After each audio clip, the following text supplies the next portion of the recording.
Hey y'all, so I've decided to put out some videos covering basically core concepts of card games and how they pertain to Gwent.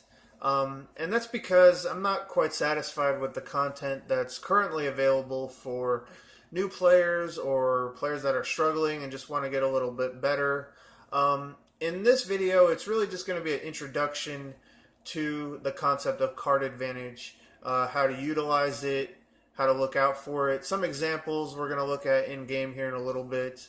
But in general, this is just going to be a basic introduction. So if you already understand the concept, you can go ahead and skip this video.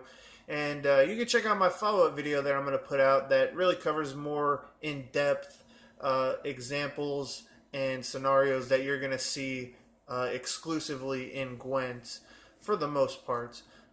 So to get started, what is card advantage? Card advantage is essentially how many more cards does one player have over the other, and that can be either in hand or on the board. So let's say if one player has 6 cards and the other player has 8 cards, the player with 8 cards has 2 cards more than them, and they thus have card advantage. The player that has more will always be the one that has card advantage. Now, having card advantage is important because it essentially gives you more options available to you throughout the game. Now, you might not think it's a whole lot having 1 more card or 2 more cards, but in Gwent, because of how the mechanics of the game work, it is a huge, huge deal. Now, in card games in general, you need to think of your cards as your most important resource. Now, in Gwent, you start with 10 cards, plus your leader ability, which can kind of just be thought of as an 11th card because it does take up a turn of yours to play. And throughout the game, each player essentially loses cards as the game goes on, unless you're going to play some of these cards that gain you card advantage. And we're going to look at a few examples. And every single card in the game can be assigned a different value for them. And that's going to be either a positive value, a negative value, or a neutral value. Now, it might not be obvious what the value is with it, depending on the effect. But let's hop on in and let's take a look at a few cards. Now, the first ones we're going to cover are really just going to be your positive value cards, and how to think of them as is really just cards that don't have a whole lot of impact on the board. These are going to be cards that are fairly basic, and they would be considered fair gameplay by most players. Perfect example is going to be Geralt. He doesn't really do much. I mean, as you can see, all he really is just 12 strength. I mean, that's great and all, but he doesn't do anything. He has no effect. And that's most neutral value cards, is they don't really do a whole lot. Now, you can look at some cards that trade 1 for 1, meaning that you play it and it removes one other card.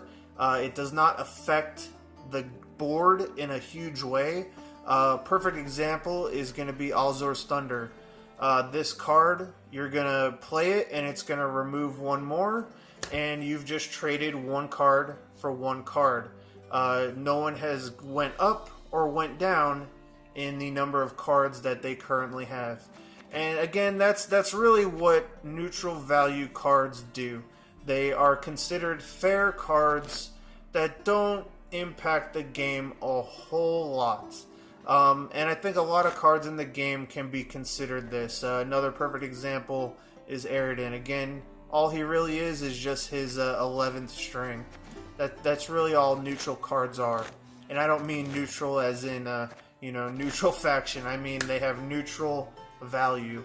Now we're going to look at one card in particular that I think stands out when it comes to negative value, and that's going to be the Last Wish. Now, I think a lot of players, maybe new players to card games, may not quite grasp this, and I'm going to try to explain negative value.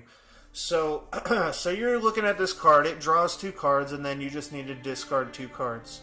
Seems fair, but really, what it should read is draw 2 cards, then discard 3 cards, because you're going to discard 2, but you're also discarding the last wish itself. You're essentially going -1 in cards. You're losing card advantage by playing this card. Not only in the physical number of cards, but also you're losing tempo, which is a huge concept that I'm going to cover in a whole other video because it really deserves its own. Again, cards with negative value, typically you want to avoid. Now, some decks may want this card just for its effect because they want to dig deeper into their deck, and that's fine. But generally, you want to avoid cards with negative value attached. Now, let's look at a couple examples that are purely positive value as far as card advantage is concerned. Perfect one is going to be Siri. This one, again, players might not understand why you want to run this card. Its effect returns to your hand if you lost the round. Simple enough. I mean, I guess it's fairly straightforward.